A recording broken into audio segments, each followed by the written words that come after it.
Hello everyone, स्वागत है आपका आज के क्लास में। आज हम लोग स्टार्ट करने जा रहे हैं क्लास 10 का मैथमेटिक्स का 6th चैप्टर ट्रायंगल्स। और चैप्टर की शुरुआत हम लोग करते हैं फर्स्ट थ्योरम से, थ्योरम 6.1 जिसका नाम है थेल्स थ्योरम या फिर basic proportionality theorem. What the theorem states, if a line is drawn parallel to one side of a triangle to intersect the other two sides in distinct points, the other two sides are divided in the same ratio. Sense क्या है इसका, mathematically इसका मतलब क्या हम समझेंगे।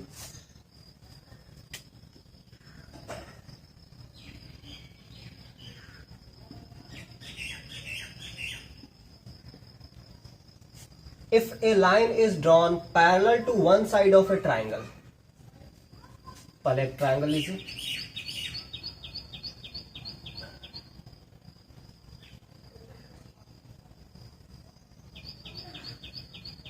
Triangle A B C.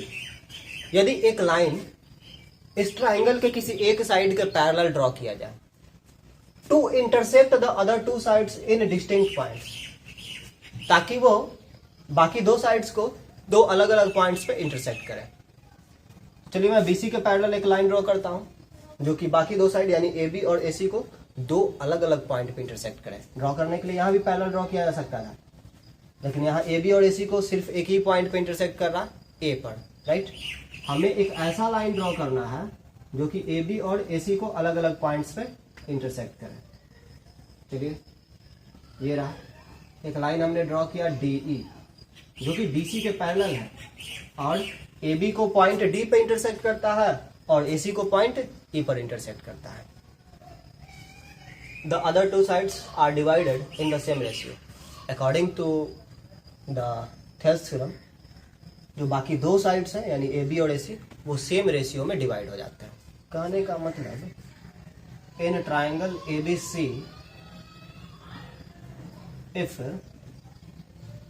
D E is parallel to B C then A D upon D B is equal to A E upon A C. ये है थ्योरम का स्टेटमेंट कि यदि डीई और बीसी, डीई जो है बीसी के parallel हो तब एडी डीबी का रेशियो और एई इसी का रेशियो इक्वल होगा। ओके, तो ये है थेल्स थ्योरम या जिसे कहते हैं हम लोग बेसिक प्रोपोर्शनलिटी थ्योरम। और आप जानते हैं थ्योरम है तो उसका प्रूफ होगा, राइट।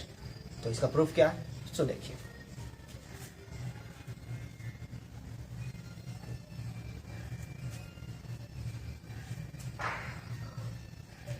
देखिए एक थ्योरम का प्रूफ करने के लिए सबसे पहले जो गिवन डाटा है वो हम लोग लिखते हैं और जो कंडीशन है थ्योरम का उसे हम लोग गिवन में लिखेंगे और जो रिजल्ट है उसे हमें प्रूफ करना है, राइट।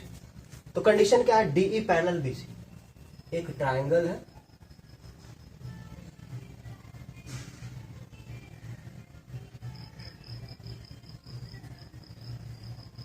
ट्रायंगल ए बी सी और इसमें एक लाइन है डीई जो कि बीसी के पैरेलल है। In triangle A B C DE is parallel to BC और रिजल्ट क्या है, रिजल्ट है AD upon DB is equal to AE upon EC. तो इस रिजल्ट को हमें प्रूफ करना है।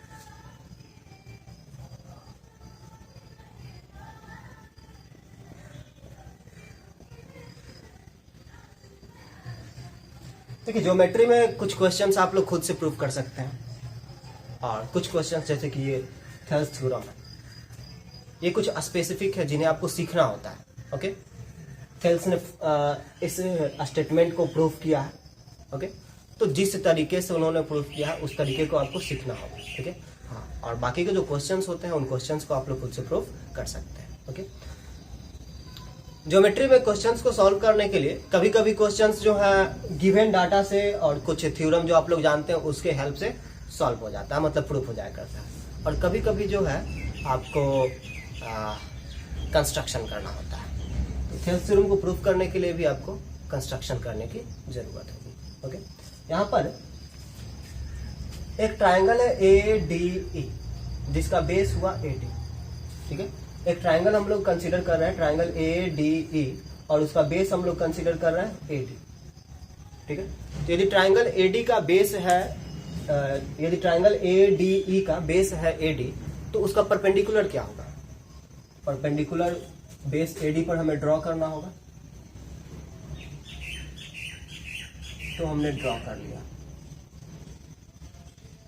EM।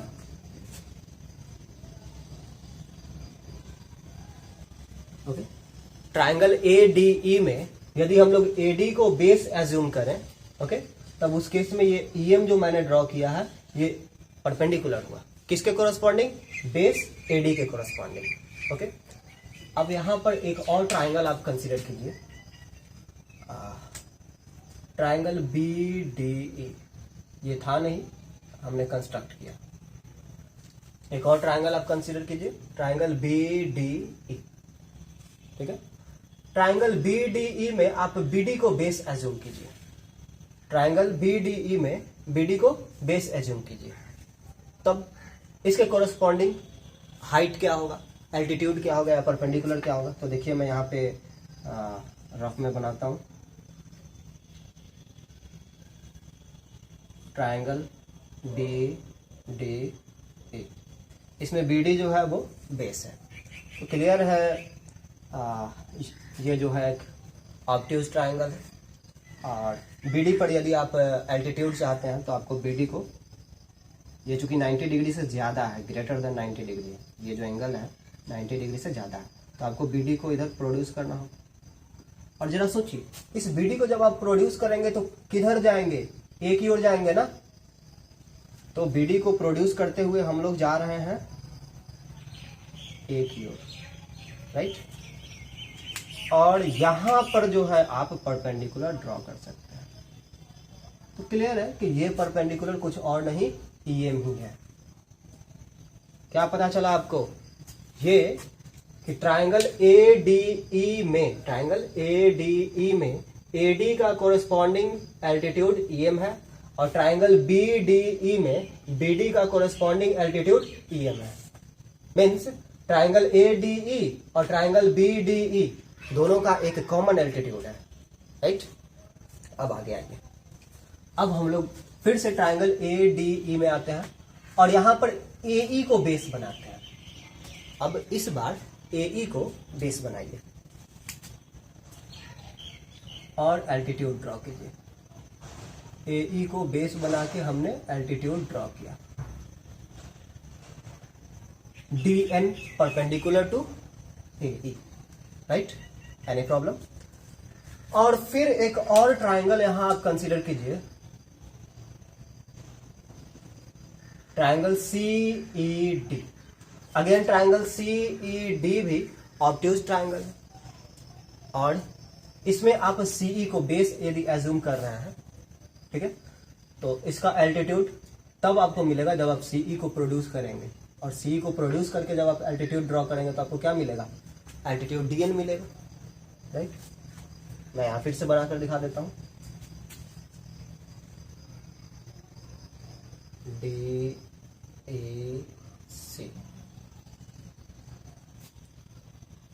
CE को बेस एज्यूम करके इस पर एल्टीट्यूड ड्रॉ करना है, परपेंडिकुलर ड्रॉ करना है। ये आप CE को प्रोड्यूस किए तो ये एक ही ओर जाएगा, और ये आपने यहां से एल्टीट्यूड ड्रॉ किया, ये एल्टीट्यूड क्या है? DN। ओके, तो फिर से ट्राइंगल ADE और ट्राइंगल CED दोनों का एक कॉमन एल्टीट्यूड है। कौन है वो? वो है DN, राइट। अब तो जो आपने कंस्ट्रक्ट किया है यहां, वो यहां लिख लेते हैं। What was the construction?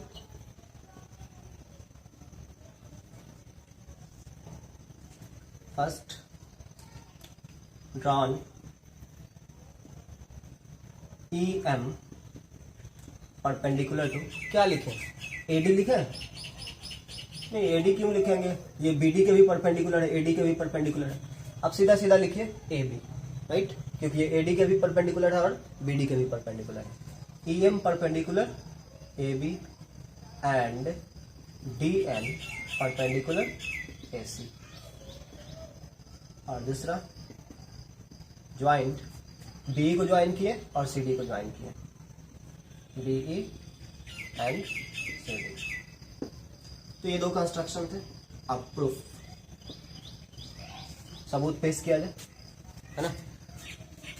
तो क्या सबूत है कि यदि डी पैरेलल बी सी हो तो A D upon D B equal A E upon E C होगा। इस फैक्ट के क्या सबूत है? सबूत हमने तैयार कर लिया, बस यहाँ पर सही मैनर में समझाना है, राइट। शुरुआत करते हैं। अब देखिए तो जरा, area of triangle A D E upon area of triangle B D ए।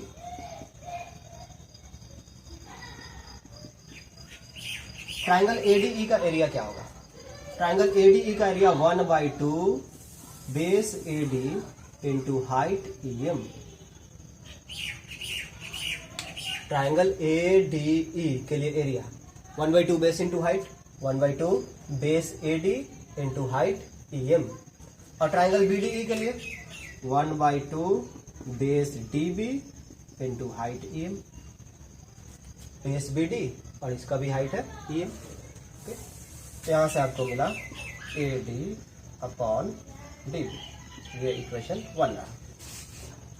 और फिर अगेन ट्राइंगल एडीई का एरिया और ट्राइंगल सीईडी का एरिया लीजिए,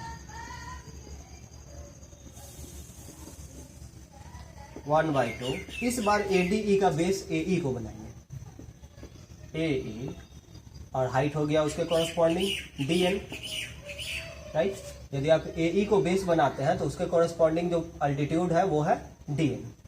और फिर सीईडी के लिए 1/2 base EC into height DN, DN DN cancel, आपको मिला एई अपॉन ईसी।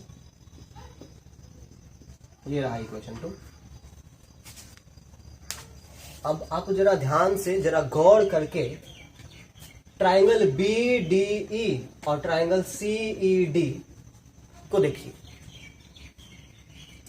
ट्राइंगल बीडीई और ट्राइंगल सीडीई दोनों का एक कॉमन बेस है डीई, और दोनों सेम पैरेलल लाइंस के बीच है, डीई पैरेलल बीसी के बीच है, राइट। तो इसलिए एरिया ऑफ ट्राइंगल बीडीई और area of triangle CED equal होगा। क्यों? क्योंकि ये दोनों ट्राइंगल्स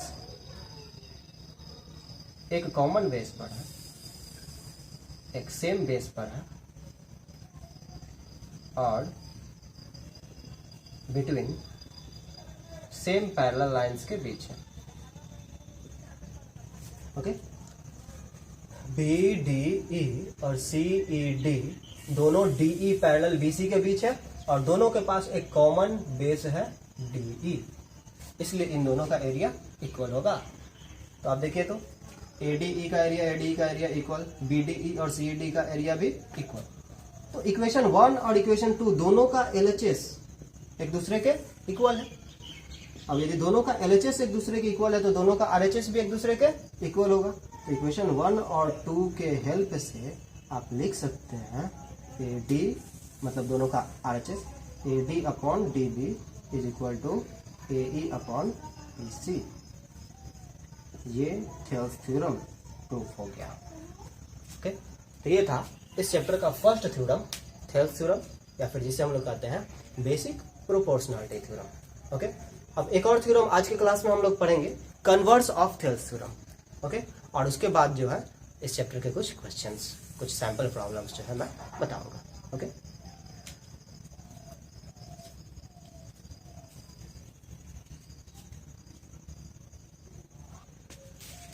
आई होप आप लोगों ने थेल्स थ्योरम को वीडियो पॉज करके नोट कर लिया होगा। यदि नहीं नोट किया है तो आप लोग नोट कर लें। और इसके बाद हम लोग स्टार्ट करते हैं theorem 6.2 which is converse of Thales theorem. क्या है?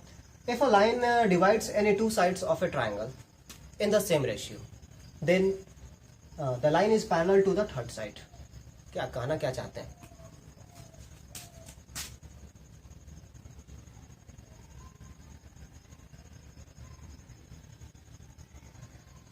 कहना ये है कि ये ट्रायंगल ABC को एक लाइन इसके दो साइड्स को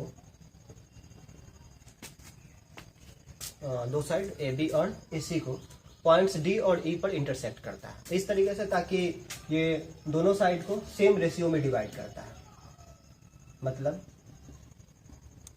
AD और DB का रेशियो इक्वल है AE और EC के रेशियो के। तो आपको प्रूफ करना है अकॉर्डिंग टू थ्योरम, ठीक है, ऐसा है DE पैरेलल BC, ठीक है, और ये आपको प्रूफ करना होगा, ठीक है। चलिए करते हैं। सबसे पहले आपको दिया क्या गया है, एक ट्रायंगल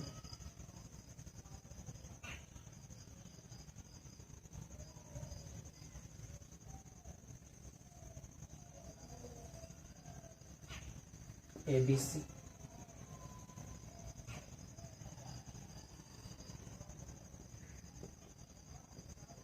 इसमें एक लाइन है DE जो कि AB और AC को इंटरसेक्ट करता है पॉइंट D और E पर, और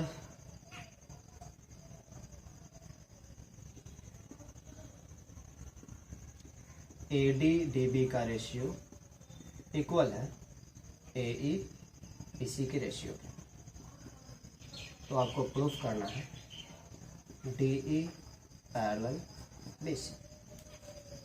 अगेन इस क्वेश्चन को भी हम लोग एक कंस्ट्रक्शन के हेल्प से प्रूफ करेंगे। सबसे पहले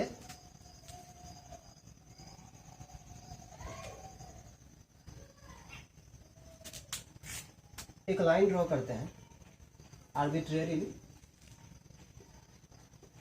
DE डैश, DE डैश्ड, बस यूं ही ड्रॉ कर दी बिना किसी मेजरमेंट के, जिसका एक पॉइंट D है और दूसरा पॉइंट E डैश है। और ये एज्यूम करते हैं कि ये लाइन जो है वो BC के पैरेलल हो। ओके, DE डैश BC के पैरेलल हो, इसके लिए क्या कंडीशंस होने चाहिए, इस पर हम लोग बात करेंगे, ठीक है। जब हम लोग ऐसा बात करेंगे तो ये प्रूफ हो जाएगा खुद ब खुद, वहाँ कुछ कंडीशंस आएंगे जिससे हम लोग को पता चल जाएगा कि DE जो है वो BC के पैरेलल है। ओके, तो हमने क्या ड्रॉ किया, हमने एक लाइन ड्रॉ किया DE डैश्ड, DE डैश्ड एक लाइन ड्रॉ किया और ये एज्यूम करते हैं कि DE डैश जो है वो BC के पैरेलल है। This is the construction drawn line DE dash assuming it to be parallel to BC।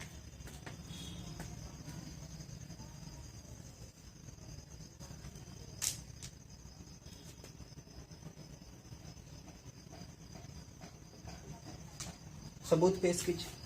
तो देखिए, ज्योमेट्री में कुछ क्वेश्चंस जो गिवन डाटा है और जो थ्योरम्स हम लोग जानते हैं उसके हेल्प से सॉल्व होते हैं, और कुछ क्वेश्चंस कंस्ट्रक्शन के हेल्प से सॉल्व होते हैं। ओके, तो कंस्ट्रक्शन क्या इम्प्लाई करता है ना, उस कंस्ट्रक्शन पे आप कौन सा थ्योरम किस तरीके से अप्लाई करेंगे ये आपको सोचना है, और उसी के हेल्प से आप लोग प्रूफ करेंगे। ओके, और जहाँ कंस्ट्रक्शन की जरूरत नहीं है तो वहां पर जो गिवन डाटा है उस पर आप कौन सा थ्योरम कैसे अप्लाई करेंगे उसके बारे में आप सोचेंगे। खैर यहाँ जो है कंस्ट्रक्शन करने की जरूरत थी तो हमने किया है। ओके,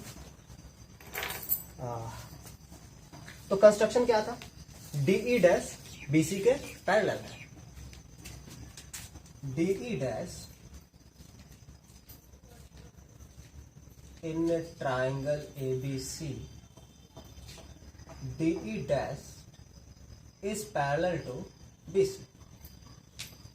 अब यदि एक ट्राइंगल में एक लाइन दो साइड को इंटरसेक्ट करे अलग अलग पॉइंट पे और वो तीसरे साइड के पैरेलल, तो थेल्स थ्योरम अप्लाई कर सकते हैं। DE डैश जो है वो AB को D पर और AC को पॉइंट E डैश्ड पर इंटरसेक्ट करता है, और DE डैश जो है अकॉर्डिंग टू कंस्ट्रक्शन, ठीक है, वैसे कंस्ट्रक्शन बनाते वक्त हमने कोई मेजरमेंट नहीं लिया, ठीक है, लेकिन बस एज्यूम जो किए उसके अकॉर्डिंग ही ये DE डैश BC के पैरेलल है। तो DE डैश BC के पैरेलल है अकॉर्डिंग टू कंस्ट्रक्शन। और यदि ऐसा है तो आप लिख सकते हैं AD upon DB is equal to AE dash upon E dash C। DE dash is parallel to BC। और अभी अभी आपने पढ़ा था थेल्स थ्योरम, उसके अकॉर्डिंग आप क्या लिखेंगे? DE डैश BC के पैरेलल है तो आप लिखेंगे AD upon DB is equal to AE dash upon E dash C, right. तो हमने ये लिख दिया according to Thales theorem, according to Thales theorem. Okay, इससे आप इक्वेशन 1 एज्यूम कर लीजिए, ठीक है। But it is given that AD upon DB is equal to AE upon EC। ऐसा क्वेश्चन कह रहा है। ये जो फर्स्ट इक्वेशन है वो आपने कंस्ट्रक्शन के हेल्प से लिखा, और जो सेकंड इक्वेशन है ये क्वेश्चन के अकॉर्डिंग है। क्वेश्चन में ये चीज दिया हुआ है। इक्वेशन 1 और इक्वेशन 2 दोनों का LHS इक्वल है, तो 1 और 2 के हेल्प से आप लोग लिख पाएंगे दोनों का LHS इक्वल है तो दोनों का RHS भी इक्वल। कहने का मतलब AE dash upon E dash C is equal to AE upon EC, right. अब दो फ्रैक्शंस हमें मिले और दो फ्रैक्शंस हमें मिले,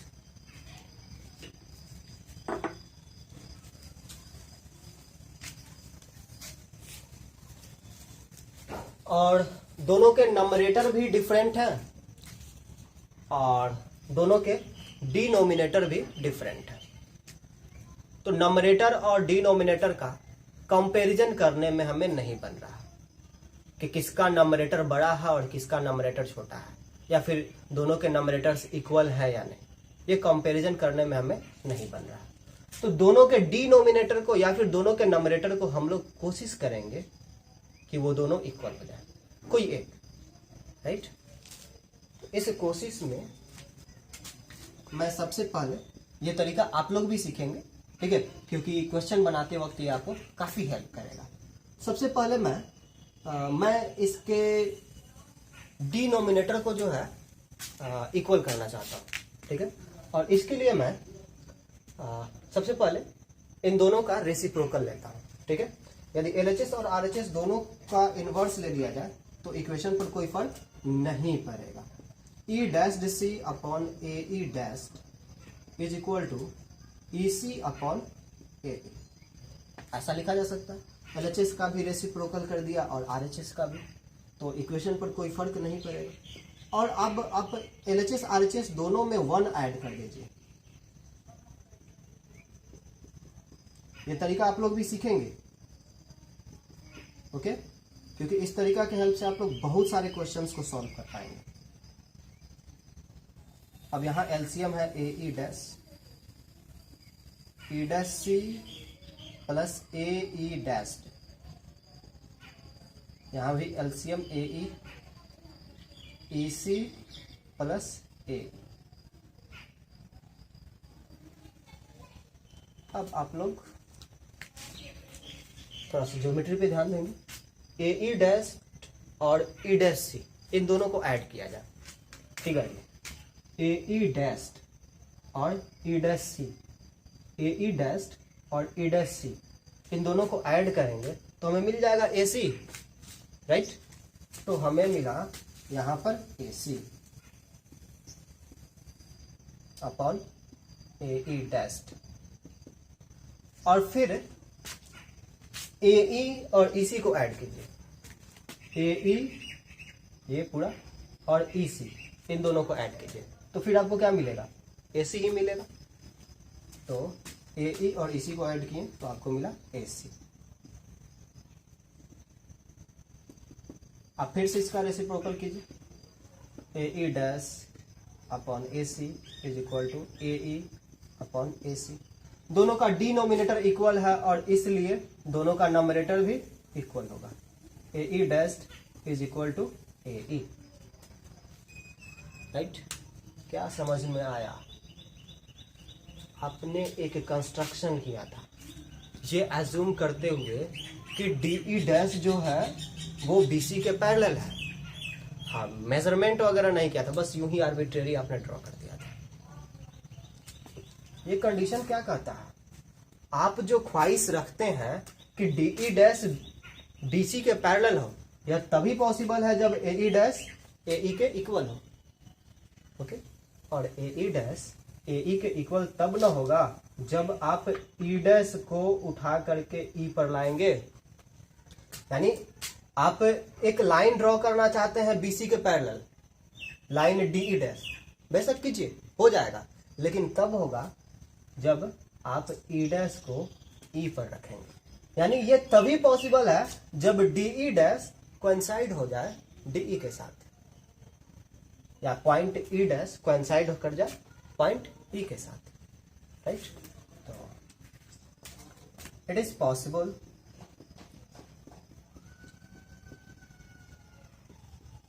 only if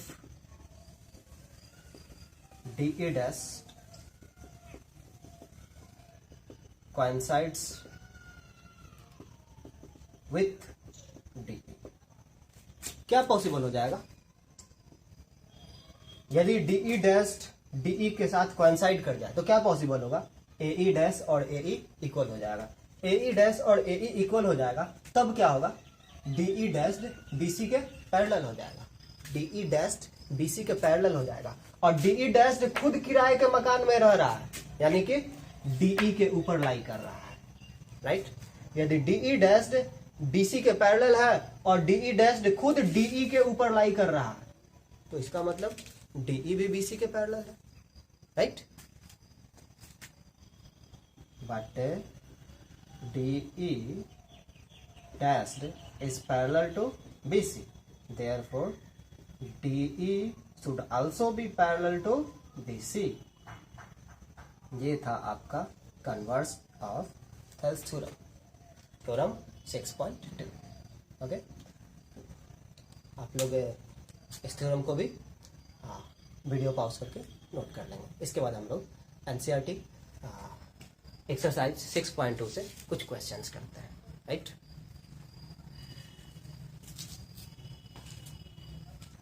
NCERT exercise 6.2 question number 4। In figure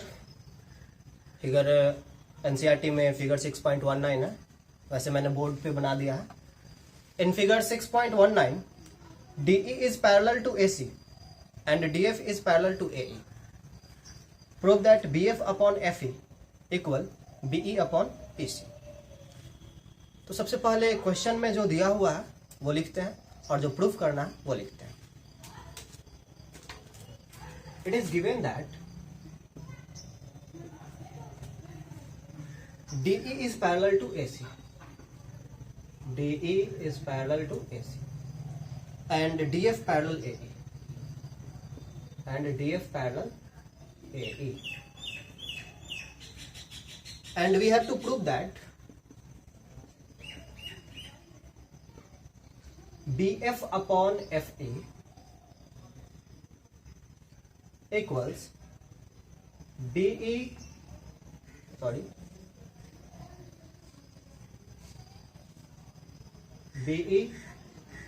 upon EC।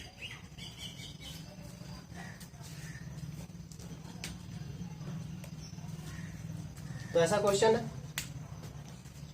और ज्योमेट्री का सिर्फ एक ही रूल है, क्या? जो दिया गया हो उस पर थ्योरम अप्लाई कीजिए। जो दिया गया है उस पर यदि कोई थ्योरम अप्लाई होता है तो थ्योरम अप्लाई कीजिए, आंसर खुद आपको मिल जाएगा। आपको जो प्रूफ करना है वो खुद हो जाएगा। हाँ, कुछ क्वेश्चंस ऐसे होते हैं जिनमें अलग से कंस्ट्रक्शन की जरूरत होती है। मैक्सिमम क्वेश्चंस जो गिवन डाटा है उस पर थ्योरम अप्लाई करने से सॉल्व हो जाया करते हैं। राइट, तो ये भी क्वेश्चन कुछ वैसा ही है। जो दिया गया है वो हम लोग अप्लाई करते हैं और देखते हैं क्या रिजल्ट मिलता है। सॉल्व हो गया तो ठीक, अदरवाइज सोचा जाएगा क्या करना है। राइट। प्रूफ, सबूत पेश कीजिए। सबूत तो क्वेश्चन में दिया हुआ है, बस उसे सही मैनर में समझाना है। ओके, तो क्या है सबूत? DE parallel AC। DE parallel AC किस ट्राइंगल में आप कह सकते हैं DE पैरेलल AC? देखिए थोड़ी देर के लिए मैं इसे मिटाता हूं। अब देखिए तो DE पैरेलल AC ऐसा है ट्राइंगल ABC में। In triangle ABC DE is parallel to AC। क्या दिया हुआ है ना? और यदि ऐसा है तो फिर थेल्स थ्योरम अप्लाई करेंगे। एक ट्राइंगल है ABC, इसमें साइड AB और BC को इंटरसेक्ट करने के लिए एक लाइन ड्रॉ किया गया है DE, राइट। तो आप लिख सकते हैं BD upon AD, BD upon AD is equal to BE upon EC according to Thales theorem.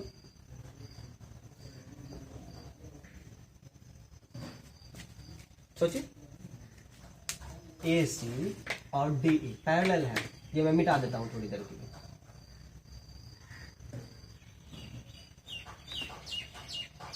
ठीक है, और आप लोग थेल्स थ्योरम अप्लाई कीजिए। ये दोनों लाइंस पैरेलल है, तो BD upon AD is equal to BE upon EC। अभी भी यदि नहीं समझ में आया तो चलिए मैं इसे भी मिटा देता हूं। आप ध्यान दीजिए, DE पैरेलल AC, तो आप लिख सकते हैं BD upon AD is equal to BE upon EC। Okay, ये इक्वेशन 1 रहा। ओके, अब दूसरा कंडीशन क्या दिया हुआ था? दूसरा condition DF parallel AE draw करना होगा आपको पहले।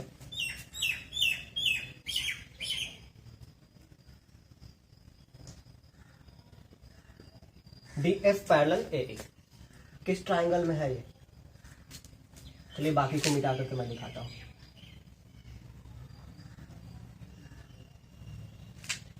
क्या मिला आपको? Triangle ABE। In triangle ABE DF is parallel to AE।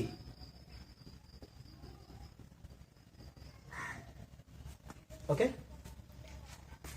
और यदि DF, हाँ ये दिया हुआ गिवन, और यदि DF पैरेलल AE है तो आप क्या लिख पाएंगे? BD upon AD is equal to BF upon FE। ये भी कैसे लिखा आपने? थेल्स थ्योरम के हेल्प से। ये इक्वेशन 2। चलिए फिगर को मैं फिर से कंप्लीट कर देता हूं।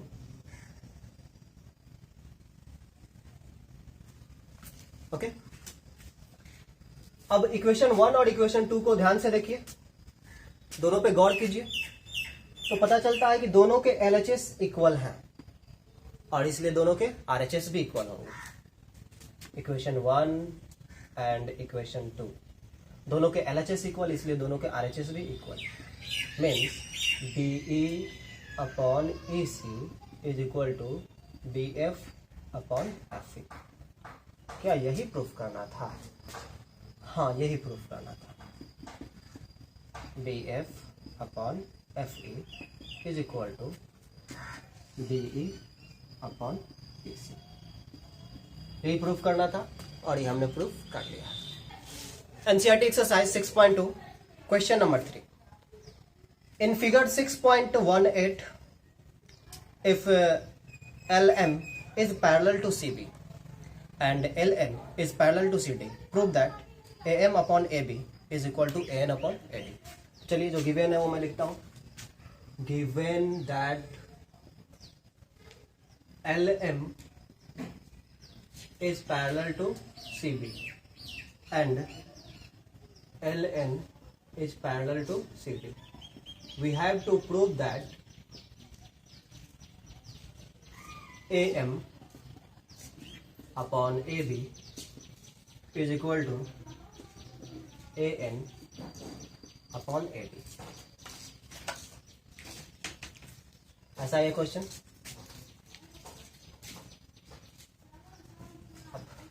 तरीका बता चुके हैं आप लोगों को। जो दिया हुआ है उस पर थ्योरम अप्लाई कीजिए, रिजल्ट खुद हाथ लग जाएगा। नहीं लगे तो फिर कंस्ट्रक्शन के बारे में सोचा जाएगा। ठीक है, तो क्या दिया हुआ? LM parallel CB। LM parallel CB किस ट्राइंगल में आप लोग बात करेंगे? LM parallel CB triangle ABC, right. तो फिर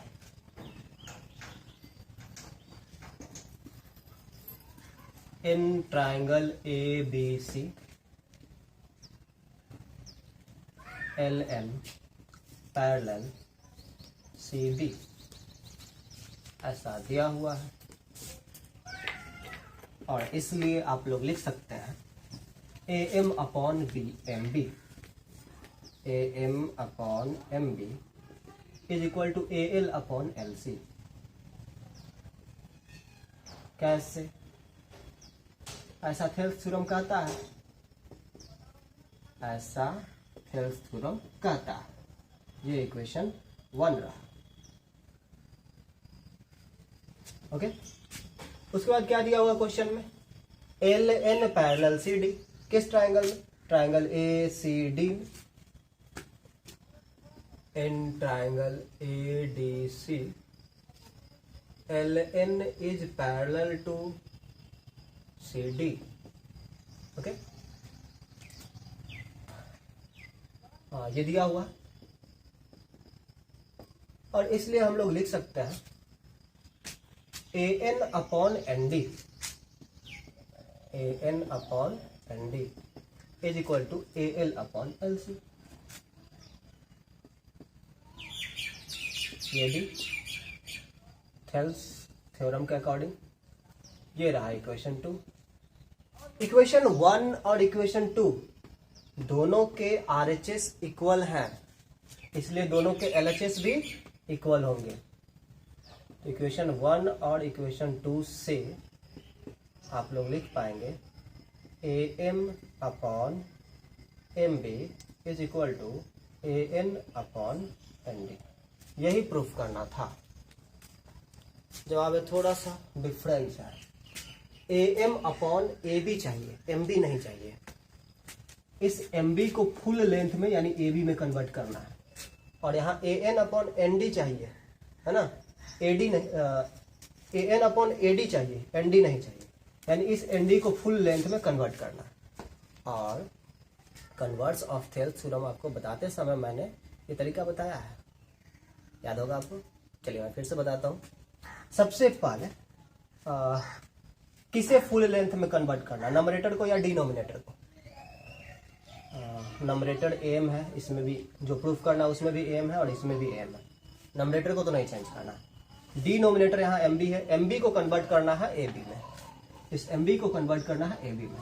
तो सबसे पहले इसका रेसिप्रोकल कर लीजिए, और रेसिप्रोकल करके 1 ऐड कीजिए। MB upon AM is equal to ND upon AN, और 1 ऐड कर दीजिए।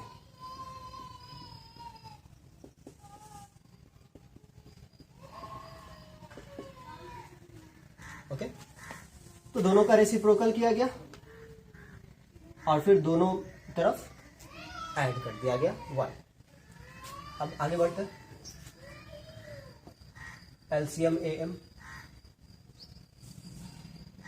MB upon AM is equal to, यहाँ LCM AN ND plus AN। फिर से यहाँ LCM AM, तो यहाँ आप लिखेंगे MB प्लस M, और यहाँ AN है ND प्लस AM। MB और AM को ऐड कीजिए, MB और AM को ऐड कीजिए तो AB मिलेगा आपको।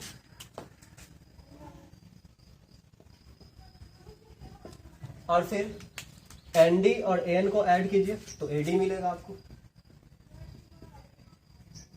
और फिर से इसका रेसिप्रोकल कर दीजिए।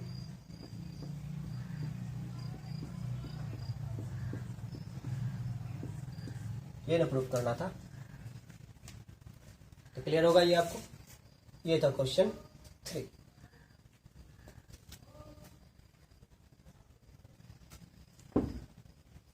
अब क्वेश्चन नंबर 9 हम लोग देखते हैं।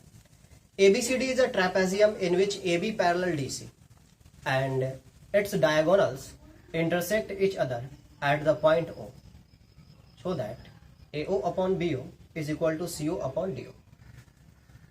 क्वेश्चन में फिगर नहीं है, फिगर आपको खुद से बनाना होगा। क्वेश्चन पढ़ के फिगर बनाएंगे।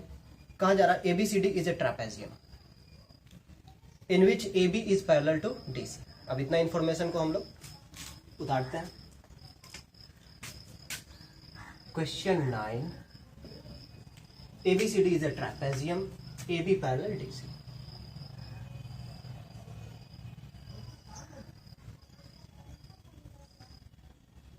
ट्रेपेजियम में कोई दो साइड्स जो है वो पैरेलल होता है।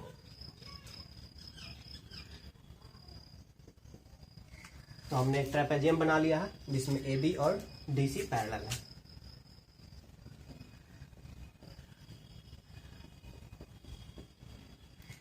और फिर इसके डायगोनल्स जो है पॉइंट O पर इंटरसेक्ट करते हैं।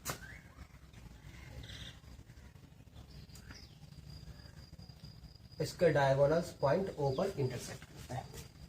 Okay, so that we have to prove AO upon BO is equal to CO upon DO।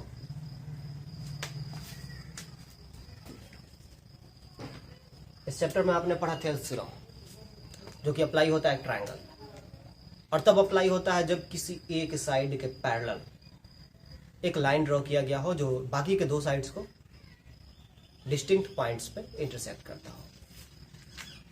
है क्या? AB और DC तो पैरेलल है लेकिन ट्रायंगल नहीं है, इसलिए थेल्स थ्योरम अप्लाई नहीं हो पाएगा।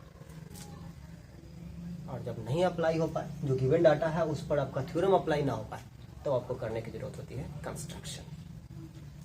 यहाँ इस फिगर में ट्रायंगल तो है, ट्रायंगल ABC है, ट्रायंगल BCD है, ट्रायंगल ADC है, ऐसे बहुत सारे ट्रायंगल्स आप आइडेंटिफाई कर सकते हैं। एक कंस्ट्रक्शन मैं यहाँ करता हूँ, आप लोग भी जरा ध्यान देंगे।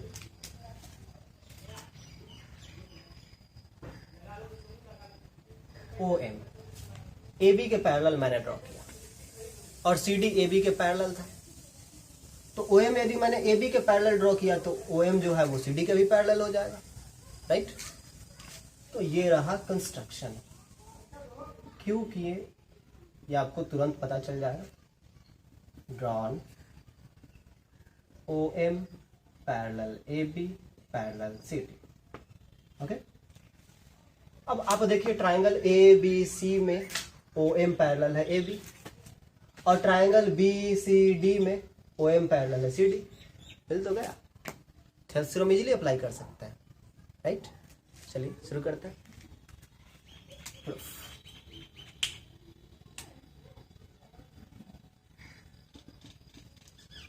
इन ट्रायंगल ABC में OM पैरेलल AB कहां से हमने कंस्ट्रक्ट किया है, और इसलिए आप लोग लिख सकते हैं AO upon CO equals to BM upon CM।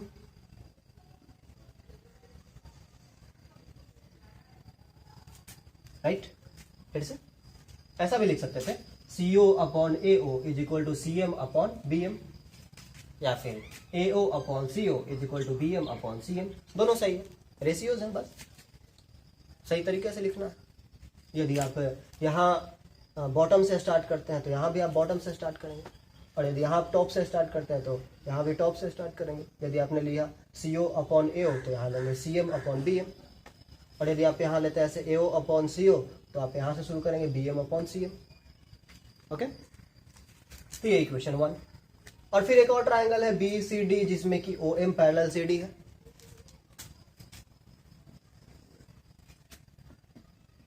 And triangle BCD OM is parallel to CD. ये भी कंस्ट्रक्शन के according, and therefore we can write BO upon DO is equal to BM upon CM. BO upon DO is equal to BM upon CM. कैसे? Thales theorem. ये भी आपने कैसे लिखा था? Thales theorem, right. ये इक्वेशन 2, इक्वेशन 1 और equation 2 दोनों के RHS इक्वल है, और इसलिए दोनों का LHS भी इक्वल होंगे. Means AO upon CO is equal to BO upon DO. क्या यही प्रूफ करना था? थोड़ा सा डिफरेंस, और डिफरेंस भी कोई बहुत बड़ा नहीं है जो प्रूफ करना था और जो हमने प्रूफ किया उसमें. क्रॉस मल्टीप्लिकेशन कीजिए, BO को LHS में लाइए और CO को RHS में भेजिए, आंसर मिल गया आपको.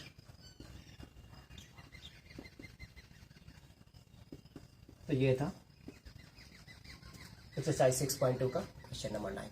ओके, अब हम लोग आज के क्लास में एक और लास्ट क्वेश्चन करेंगे, क्वेश्चन नंबर 10. ओके, तो question number 10, the diagonals of a quadrilateral ABCD intersect each other at the point O such that AO upon BO is equal to CO upon DO, so that ABCD is a trapezium. चलिए, trapezium proof करना है तो figure trapezium के जैसा ही बनाएंगे. हाँ, लेकिन ये हम मान के नहीं चलेंगे कि वो ट्रेपेजियम है.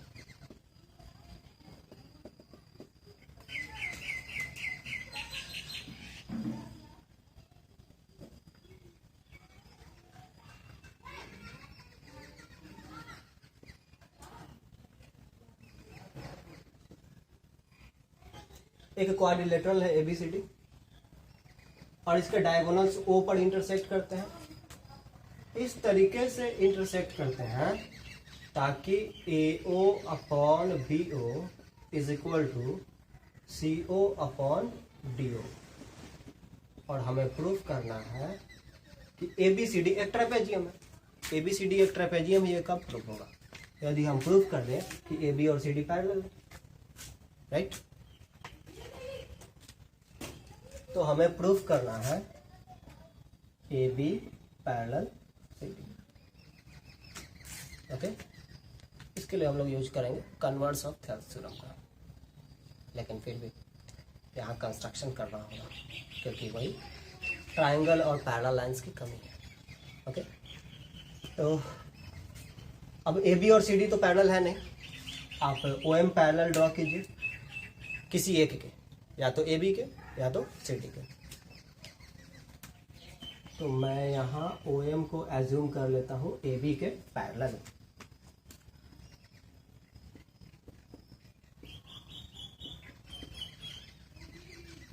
OM parallel AB. और अब सबूत पेश कीजिए.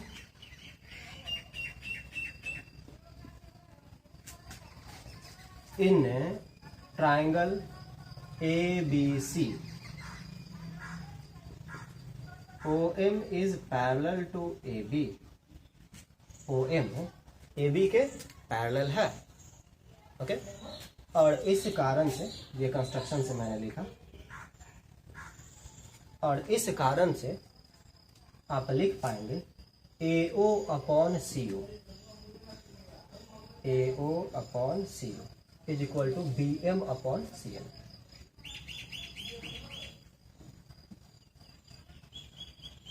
ये इक्वेशन 1 हुआ जो कि थेल्स थ्योरम के अकॉर्डिंग, थेल्स थ्योरम के अकॉर्डिंग ये मैंने इक्वेशन 1 बनाया. AO upon CO is equal to BM upon CM. AO upon CO is equal to BM upon CM. ऐसा इसलिए क्योंकि OM जो है वो AB के पैरेलल है. Okay, but it is given that AO upon BO is equal to CO upon DO, and it can be written as देखिए मैं इस फॉर्म में लाना चाह रहा हूँ, ठीक है, AO अपॉन CO के फॉर्म में। CO को आप LHS में लाइए, AO upon CO is equal to BO upon DO। ऐसा क्वेश्चन में दिया हुआ था, जो क्वेश्चन में दिया हुआ था उससे जो रिजल्ट मिला और ये जो अपने कंस्ट्रक्शन के हेल्प से जो रिजल्ट ड्रॉ किया, दोनों का LHS इक्वल है, तो दोनों का RHS भी इक्वल होगा। BM upon CM is equal to BO upon DO, right.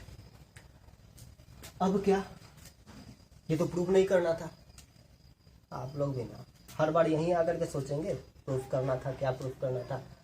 अब आप लोग इस ट्रायंगल को घुर घुर के देखिए, ट्रायंगल BCD को। ट्रायंगल BCD में कहा जा रहा है BM और CM का रेशियो, BM और CM का रेशियो इक्वल है BO और DO के रेशियो के, राइट। तो यदि एक लाइन OM ट्रायंगल BCD के दो साइड्स को इस तरीके से इंटरसेक्ट कर रहा है ताकि ये condition BM upon CM is equal to BO upon DO, तब वो लाइन OM इस तीसरे साइड के पैरेलल होगा ना। यहां है ट्रायंगल, मैं इधर फिगर बना लेता हूं, ट्रायंगल BCD और ये है OM, और इस ट्रायंगल के लिए आपको रिजल्ट मिला BM upon CM is equal to BO upon DO। तो क्लियर है कि ये OM जो है वो CD के पैरेलल होगा। कैसे? कन्वर्स ऑफ थेल्स थ्योरम से। तो OM is parallel to CD, कैसे? Converse of Thales theorem, okay. अब देखिए, तो आपने जो कंस्ट्रक्शन किया था वो क्या था, OM को आपने ड्रॉ किया था AB के पैरेलल, और आपको मिला क्या, OM जो है वो CD के पैरेलल है। तो AB भी OM के पैरेलल है और CD भी OM के पैरेलल है।